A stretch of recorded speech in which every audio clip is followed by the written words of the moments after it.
thank again Professor Babu and Professor Savoykar, both for having identified a particularity of Victor de Mello, which goes undetected in some places of the world in which people have a much more pragmatic way into business life. Victor, and I think it's because of his Goan origin, had a lot of interest in the human aspects, which led to what Professor Babu identified of him writing poetry, and he did write real poetry in addition to writing some thoughts in a poetic approach in his technical papers.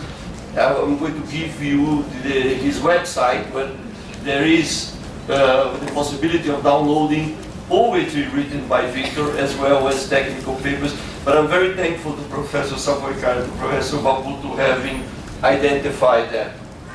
Well, I had thought that it would be interesting for you to know, and I've seen that Professor Savoykar already anticipated that also. This is my family's home entrance in Altinho, in Panjim. It's called Vila do Monte. Vila do Monte in Portuguese means the house in the mountain, because Altinho is a higher place. This is my grandfather, who was a known medical doctor and the mayor of Panjim at that time. He founded the leprosary in Macaranza, is that how you say? And so they were a family very committed to the Goan life. And this is Victor in front of his father. My grandmother is a Swiss lady. That's why I have bluer eyes, and I don't look like you as much as I could, because she was Swiss. And these are my father's brothers and sisters. This is my father at the Delhi conference that Professor Babu mentioned. And this is a trip that I was here in the conference with him. And so again, because this is was my second trip to India, so we went to visit the Taj Mahal, of course. These two pictures, you saw one. This is my father dressed and very proud, and his boarding school in Bangalore, in Bishop's Cotton. And this, at that place, he was a sportsman also, and he won this Kotavala Cup in recognition to his achievements in sports in the boarding school. This is him graduating at MIT. This is my grandfather, how I met him, because he died in Brazil, and he died young, proportionally of cancer in Brazil. And these are both Victor and my grandfather together. This is Vila do Monte, how I came to visit it in 1967 in my first trip to Goa. These are the stairways that come from Immaculada Conceição to where my father or my grandfather's house was. And these are the views that I don't see anymore, because I went there the day before yesterday, and now all these rice fields are constructed. There's many construction buildings, but from my father's house, we used to see, back until 1967, all the rice fields on the other side of the creek. Is, what's the name of the river? It's not the Mandovi River, it's the affluent to it. Yes. So this was the view from the house in 1967. This is my father, and Professor Babu that met him knows this type of expression, teaching me Bishop's slice method when I was an undergraduate student. And this, both of us in Delhi in 1994. And these are photos of one of the dams, case histories that I'm going to share with you. These are inspection trenches excavated in this tertiary residual soil. So it's a residual soil derived from a tertiary material in the Amazon jungle. It's the Balbina hydroelectric power plant. This is Victor with the hammer and the piece of a pile dug in Holland, which every president of the International Society holds for his period of presidency.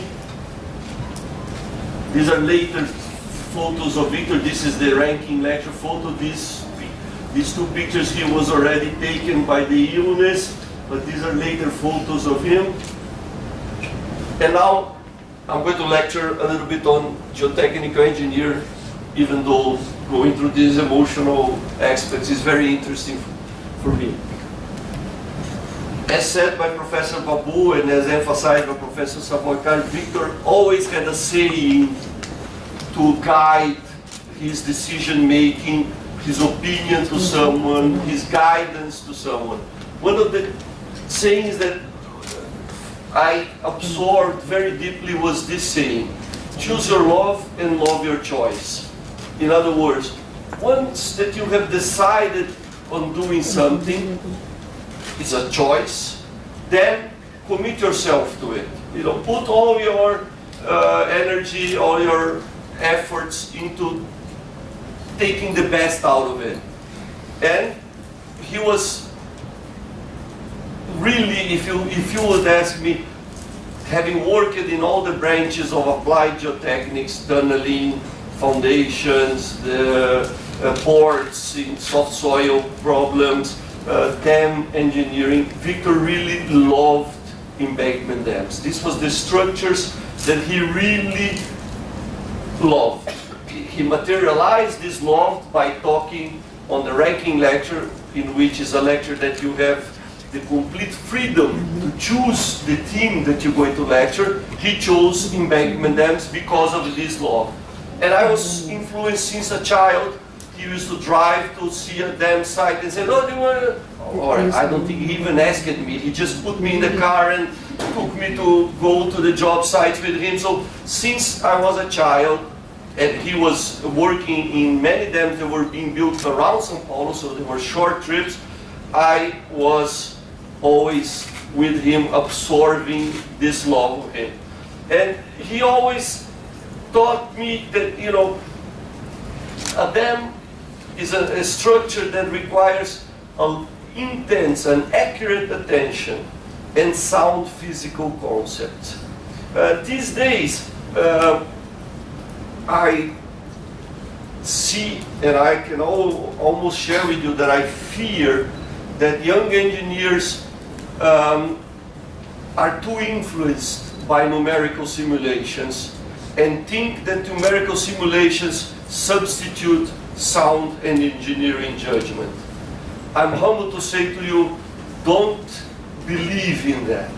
Numerical analysis, numerical simulations are a powerful tool after you understand what you want to calculate and to support your decision. But these two things that have to happen before and after the simulation, which is understanding what you're going to simulate, what are the drawbacks, what are the hypotheses that the model have, because the model will never be the real physical truth transformed into a mathematical calculation. And then what do you decide having that prediction? This is engineering. And this is a thing that I learned from Victor. It was mentioned here by Professor Babu, the importance of him delivering a ranking lecture, the highest prize, almost an equivalent to the Nobel Prize of a geotechnical engineer. Victor was the first man ever to be asked to deliver this lecture being under 50 years old, and the first man till today in the Southern Hemisphere. In the Southern Hemisphere, till today, no one has ever been asked to deliver this lecture. And on dam engineering, he sort of materialized thoughts that are considered to be the personality of Victor, and I would use worldwide. One of them is that this is, in Brazil, this type of traditional cross-section of a dam with a vertical chimney filter and a drainage blanket. It's so important that in Brazil it's called the Terzaghi cross-section. Victor came to challenge this and proposed that this is now a rock fill with an impervious core. The impervious core is here. But Victor challenged the vertical filter, having in mind an inclined upstream filter that would not go to the foundation because of compressibility problems, would go and have the drainage blanket, the horizontal drainage blanket, still above a compacted material to optimize the section of the dam, looking to minimize risks. So this is now in South America mainly called the Victor de Mello cross-section of an embankment dam, either if you have rock fill impervious core or if you have, let's say, clay embankment. The other idea or concept that Victor defined, having the vertical filter, it was very difficult to prepare the link between the embankment dam and the concrete structures that any hydropower scheme has. The spillway, the intake structure are always in concrete, and this interface was very difficult and very delicate to lead to unwanted behavior, even failures, because of this contact. And Victor, if you are able to see here, Victor proposed it to be slightly inclined upstream, the concrete stretch being slightly inclined upstream and slightly inclined transversely speaking, so that settlements on the clay core would always increase the adherence to the concrete, and the seepage forces always generate compressive strengths towards the slightly inclined upstream concrete. This also is considered to be an important concept by Victor. This is a picture from the ranking lecture, and Victor also was the first person that started discussing that compacted materials have to be seen as a pre-consolidated material rather than geologically speaking, because of erosion of meters and meters of material being eroded, like the tertiary clays that we see all around here. But the compaction equipment imposes stresses, and those stresses generate a pre-compacted material that has an increasing strength below, or at stress levels below the equivalent stresses delivered by the compaction. And the equipment in Brazil at that time was an equipment that would be delivering something like 400 kPa. This is in units of that time, it's kilos per square centimeter. So you just multiply by 100 and you see it in kilopascals. And because of being pre-consolidated below that stress level, you did not generate compaction pore pressures, and everybody at that time was spending a lot of money flattening slopes because of end of construction stability analysis, leading to the P-bar concept, which is a concept that I'm sure you are aware that in the United States they always calculate, the pore pressure generated by compaction is 20% of the equivalent gamma H, the equivalent vertical stress. And Victor showed no, up to that same pre-consolidation pressure generated by compaction, the pore pressures are negative. So you do not have a problem of slow stability during construction, therefore you save a lot of money on your cross-section. These are concepts that Victor materialized in his ranking lecture that I just wanted to summarize to you. And now I'm going to briefly talk about two projects in the Amazon. This is, if you recognize, this is the northern part of South America. I live more or less here, which is São Paulo. Rio de Janeiro would be more or less like here. This is the Amazon River, and this is Peru already. This is the Peruvian side of the Amazon jungle, and I have written the technical paper sharing with you interesting case histories on these three projects. I'm going to talk mostly on this project because Victor was alive and active, and I participated, let's say, as a right arm to him, as a junior engineer to him in this project of Balbina. These two, he gave me some guidance on this one, and he had already passed away when I was involved in this one. This is one of these two, the one that he gave me guidance. This is the hydroelectric power scheme already function today. And the problem of this hydroelectric power scheme was that during excavation for the slope of the penstocks of the intake structure, which is always, as you know, conditioned by a water thrust diagram imposing some sort of a mechanism through the foundation. And the geological model in this location was that it's a stress relief zone. We would have weathering diminishing with depth, therefore always better shear strength with depth, because the stress relief would not reach beyond levels equivalent to the river erosion channel. When we started excavating this slope, we saw this. This is a front view of the excavated slope, so the penstocks would be here, vertically, and we saw slickened sides, striae, very weathered material with slickened sides. Just, you see here, this looks like sound granite, and beneath it you have this type of material with this type of shear strength features. Very, very low shear strength.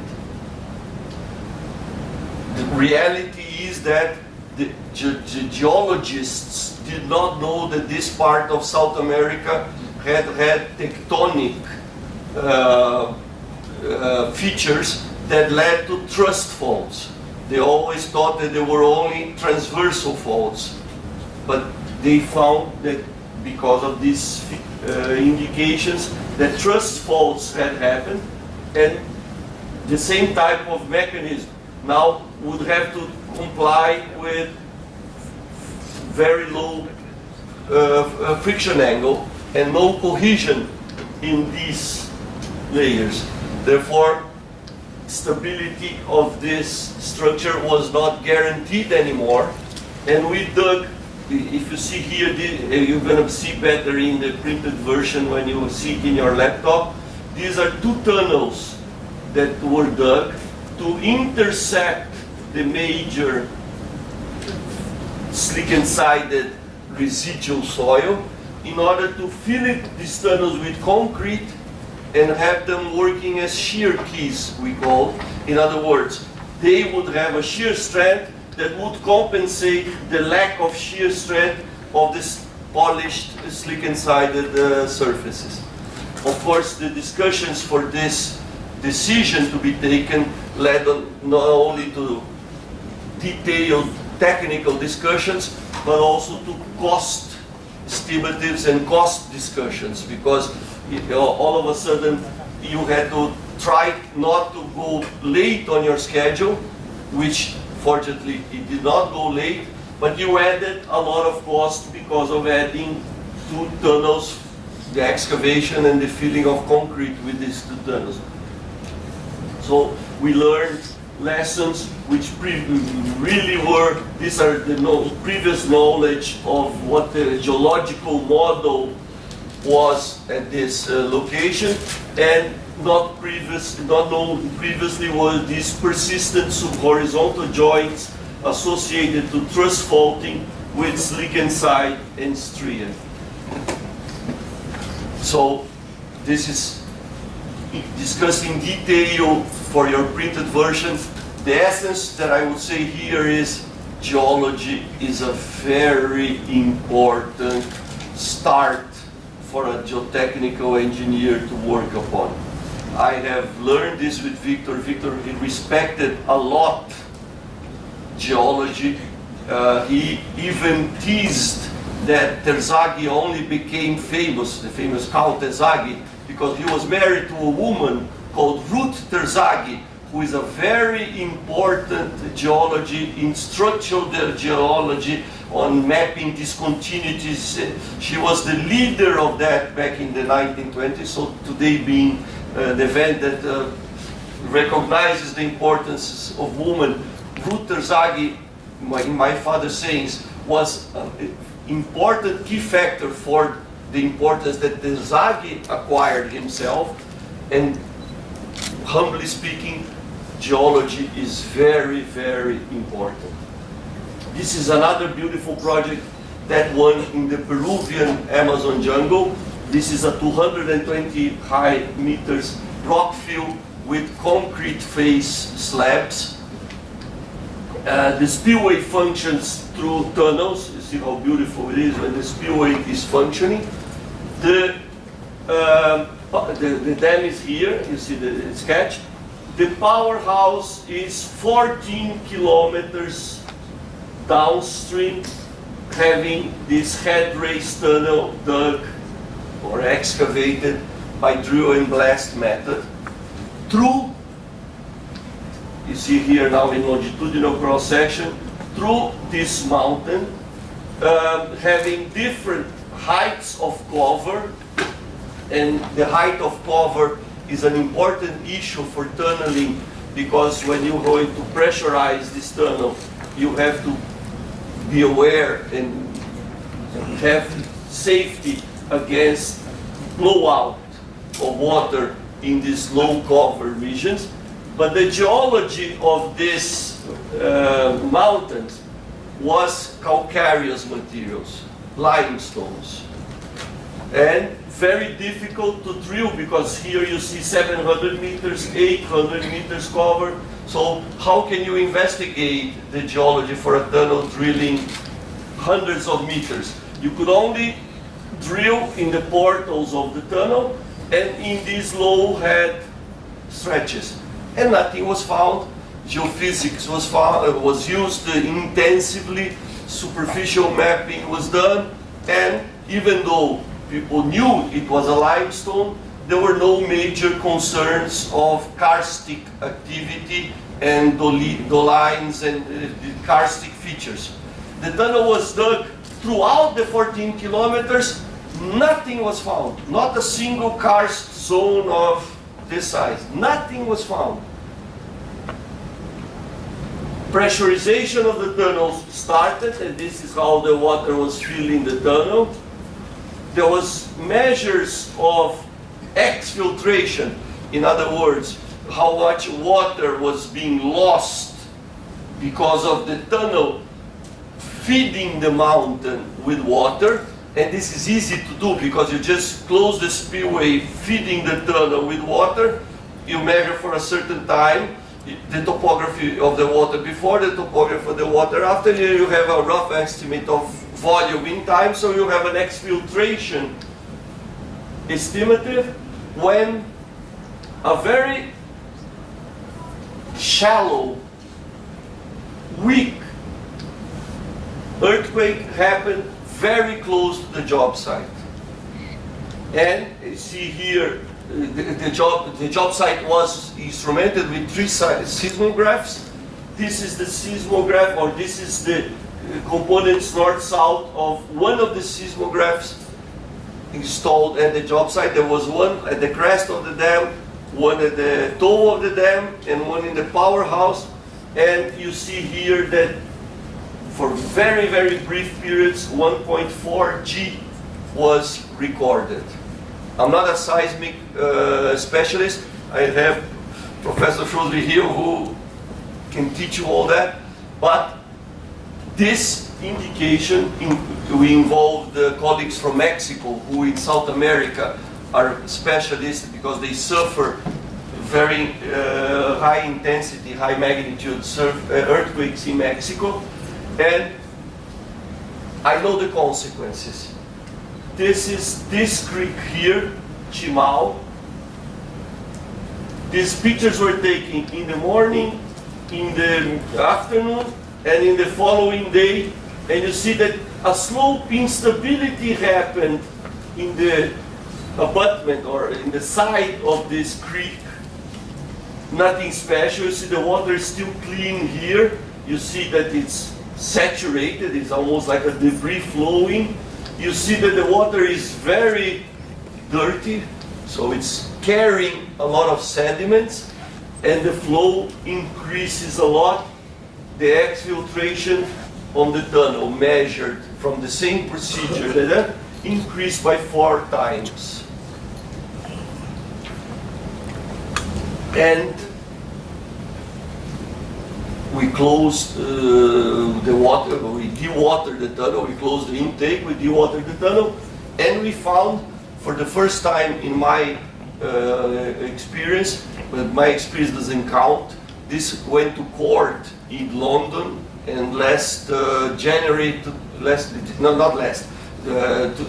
2017, we won in the tribunals of London because the insurance company said it was negligence.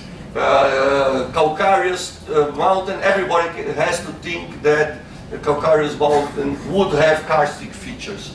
And we went to court in London and we won payment from the insurance companies because this tunnel, this is the shotcrete lining of the tunnel, this tunnel burst from the inside out.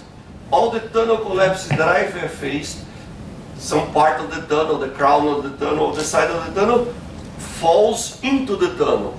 This was from the inside out, and this little hole of 1.7 meters to 1.2 meters was the only sign in the tunnel, let's say, periphery.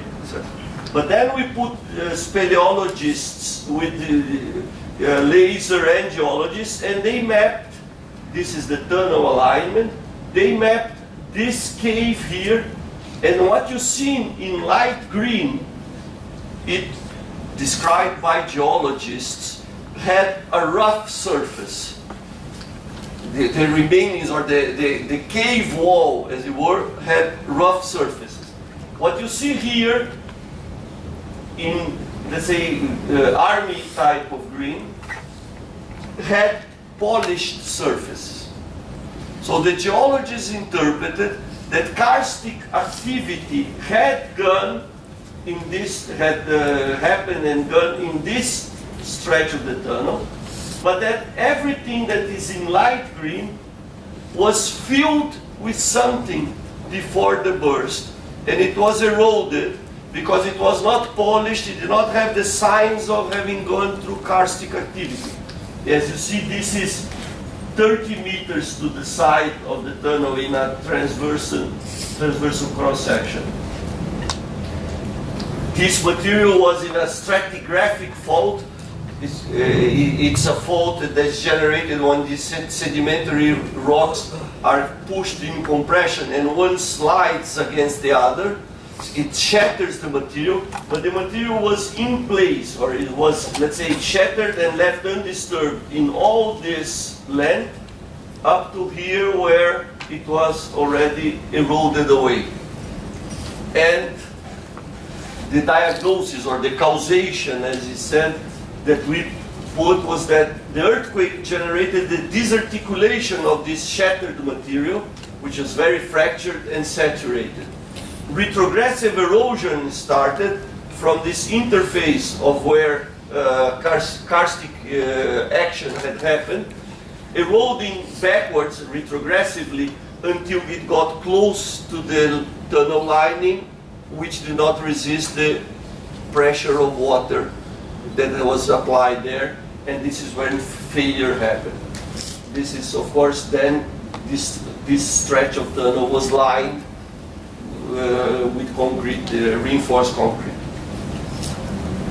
So, if you are interested, these two case histories are very well detailed in the printed version of my speech. This is this dam in the Amazon jungle that I worked with Victor, called Balbina. This dam, it has a peculiarity that's not a very high dam as the dam we've been talking. This dam above original foundation level or above original topography is 32 meters high, which is for Brazil not very high. and because of the area is very flat, it was in 1982 very criticized because the flooding that generated took a lot of forest, intact forest, to become a reservoir. So it was very criticized in the 1990s or 1980s, sorry, but it was necessary because it's very close to the capital of a state called Amazonas, the name of the jungle, and Manaus, this city, did not have electric supply. All the energy for Manaus was diesel thermoelectric power. So it was also a challenge to have the diesel delivered, the pollution of the diesel thermoelectrics and all that. And this is a cross-section of the geology of the area. You have Sound Rock here as a volcanic rock. You have this material number 5 is a residual soil of this volcanic rock. You have traces of sedimentary rock, tertiary rock, residual soils at higher elevations. You have, of course, alluvial material in the river plains, which is the number 1 and 2. But these pockets of number 5 are the ones in which permeability in conventional borehole testing, we call infiltration testing Lefranc test. I don't know if you use the same terminology here for water loss test in soils, not in rocks, not using packers for residual soils. And it was completely against all the experience in residual soils in Brazil. Trenches were excavated, and in the trenches we would see, you see all this water flowing through holes, not, let's say, not the permeability of the bulk of the material, but the permeability of some features. The packers that will retain, that will define a specific depth, which will retain that pressure and will generate the hydraulic fracture, the packers need to have some back pressure. Otherwise, the pressure would just go around the packers. And you need to inflate the packers against a non-deform as a photo. So I think it's easier to show here. A greater diameter hole was drilled. A PVC tube with holes and packers. Not packers. Holes and valves was drilled at every 50 centimeter. The external area between the PVC pipe and the hole was filled with a weak mortar, weak enough to be able to be fractured by the hydraulic pressure during the grouting. So this cement grout here, or cement mortar, has a very weak unconfined compressive strength in order to be able to be fractured. And then the pressure being applied by packers, these two packers isolating one stretch, would go through these valves, fracture the external annular space, and get into the foundation. And as you probably know, the hydraulic fracture happens perpendicular to the minor principal stress, therefore perpendicular to the sigma 3, let's say. And here you have indications of sigma 3 in these residual soils being vertical and not horizontal.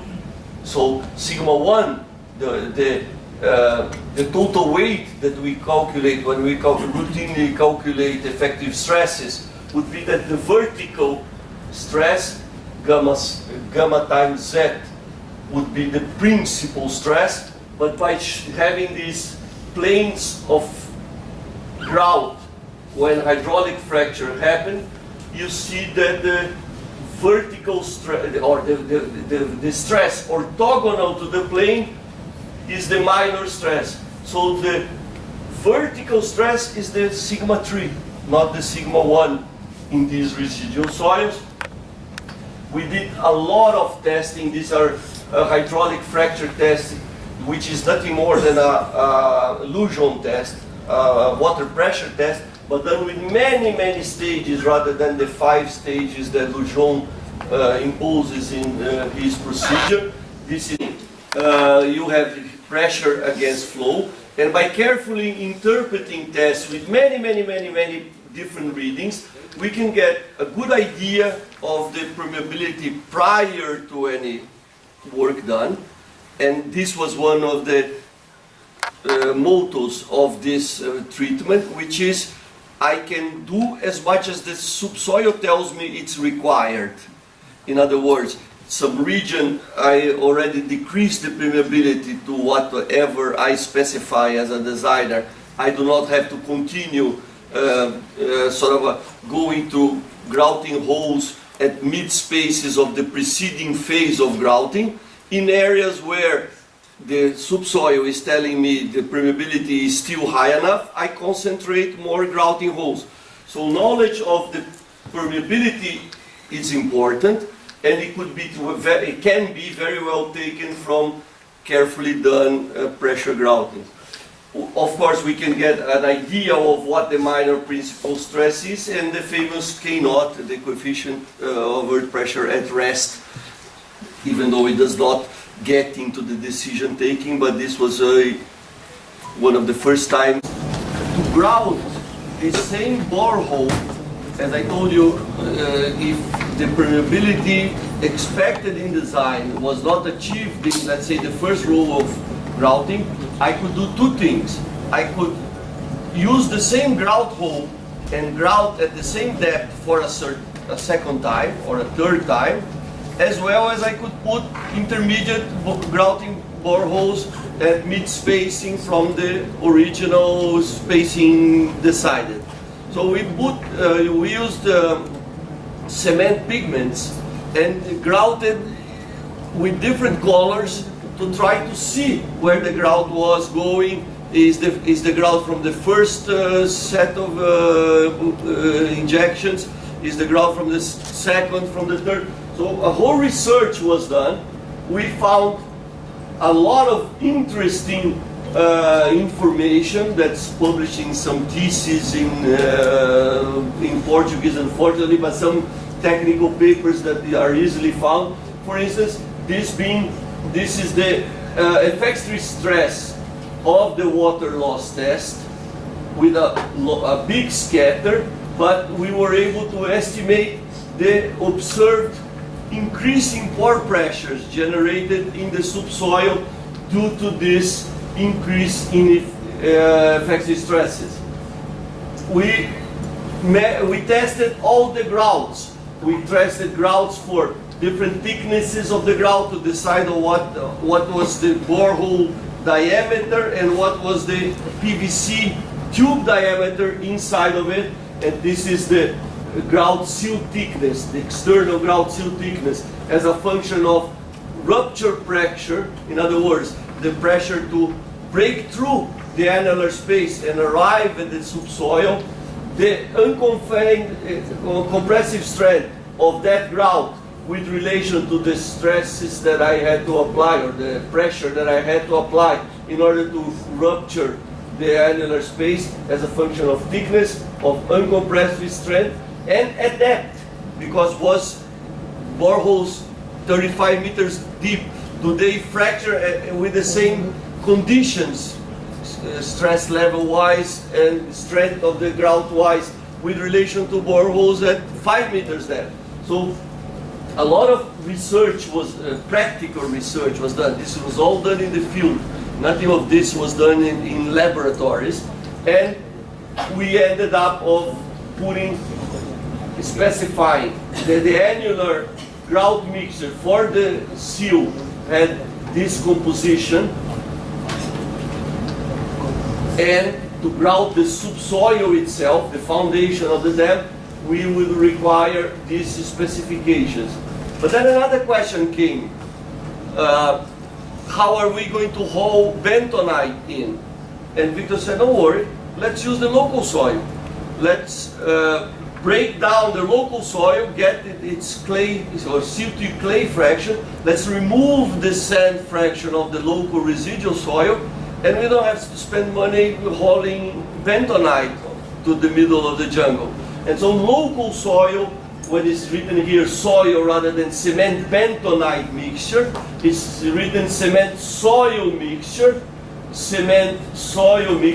because it's nothing more than the local soil with its plasticity, its fluidity in marsh cones and all that, rather than industrialized bentonite, which is the material that we now usually work for this type of stressing. You see here plains and in trenches, grout coming, and these are all tests to understand the soil. This is really what matters. In dotted lines, you see dotted lines with this pattern, a long stretch and 2 points, you see average permeability in centimeters per second. And unfortunately you cannot read, but this is 10 to the minus 3, this is 10 to the minus 4. In continuous lines, you see permeability interpreted from the investigation test I told you before, prior to any grouting, and in dotted lines you see permeability very close by, or in an adjacent, if not in the same borehole, prior to grouting. And you see that permeability was decreased by 1.5 log zones. So the achievement was 10 to the minus 4 or less for the foundation, and this was achieved in all tests. So a procedure to cheaply treat this foundation was done. Remember I told you that in some locations the cutoff by grouting was located upstream in order not to interfere in the schedule of compacting the cross-section. So this is where it is upstream. And you see immediately below this cross-section, in which you have pore pressure cells just upstream and downstream of the cutoff, as well as measures along the foundation, you see the filling of the reservoir. So this is reservoir level. No, sorry. This is fill level, and this is reservoir level.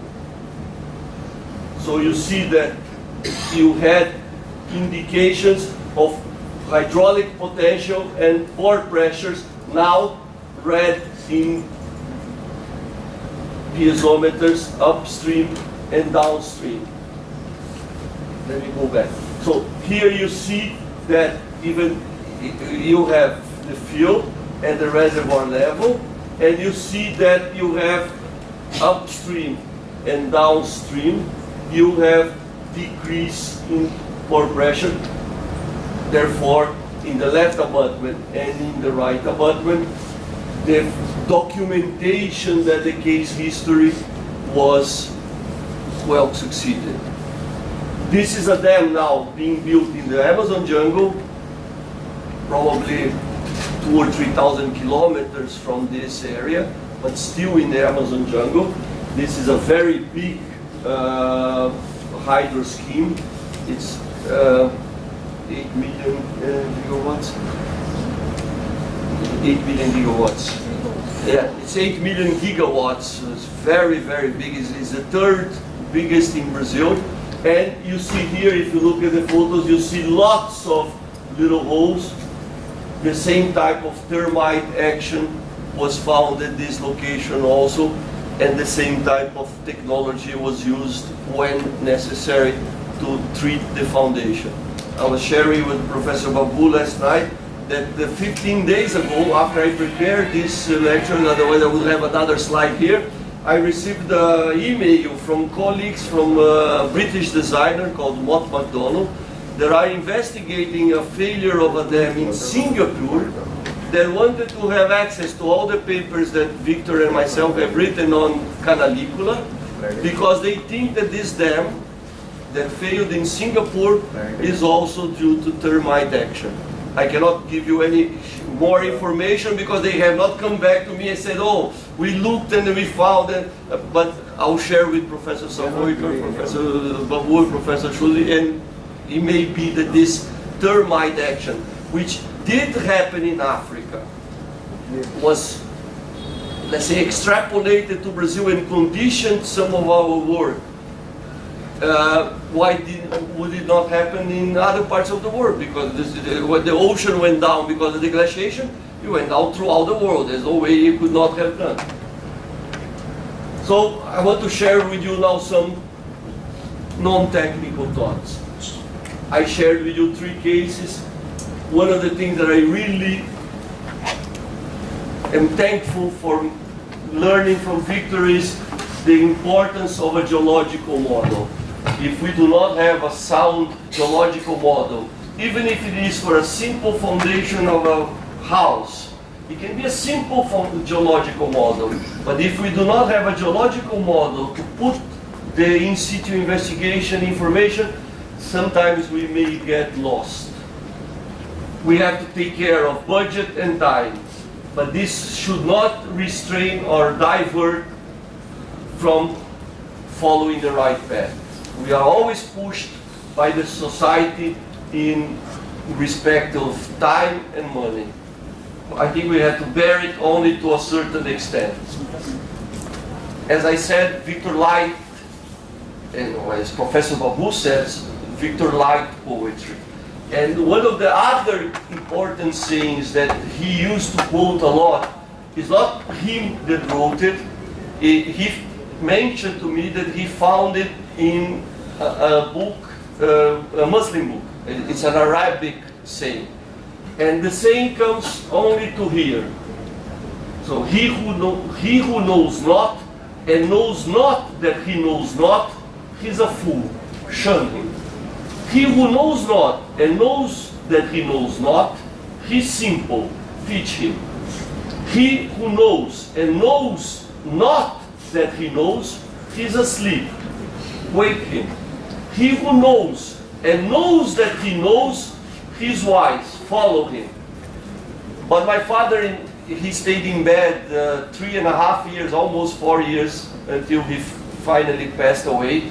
And in this period, he exchanged many letters, many communication with, and one of his good friends in the geotechnical world is Professor John Burlett, who you may know, the guy of the Tower of Pise, an old guy. And by revisiting this Arabic saying, both of them proposed, and I have the letter from John Burlett saying, Victor, why don't you think we rewrite this last sentence into, rather than he who knows and knows that he knows, he's wise, follow him, we should say he who knows and knows that he knows, he's insufferable, use him.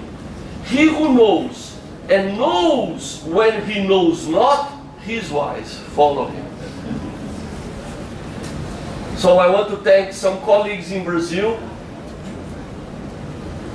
I want to thank some of these good friends of my father, older than me, but who always accepted me as a part of their family. And with each one of them I have had many experiences, many joint work.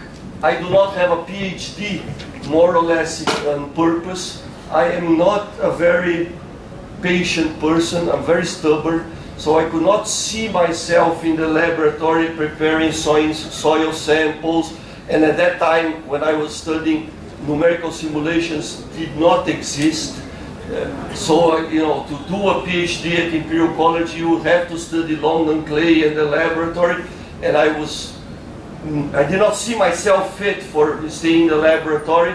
So I decided that rather than doing a PhD, I would do an equivalent period with colleagues of my father, and I worked with Dr. David Carrier, who is a person that put everything in the moon, the foundations of everything on the moon, the size of the footings, the width of the tire of the truck, was Professor James Mitchell and Dr. David Carrier that designed. So I spent a lot of time with him, working with him. I was working with Professor Jamilkowski in Italy, who is another person involved in the Tower of Pisa, and with Professor John Burland and Professor Harry Poulos the same. So I would thank. And I want to thank, of course, you all from being here. I do not feel confident to say thank you in Konkani or in Hindi, but I've been informed that this is the proper way to write, and I thank you very, very much for the opportunity.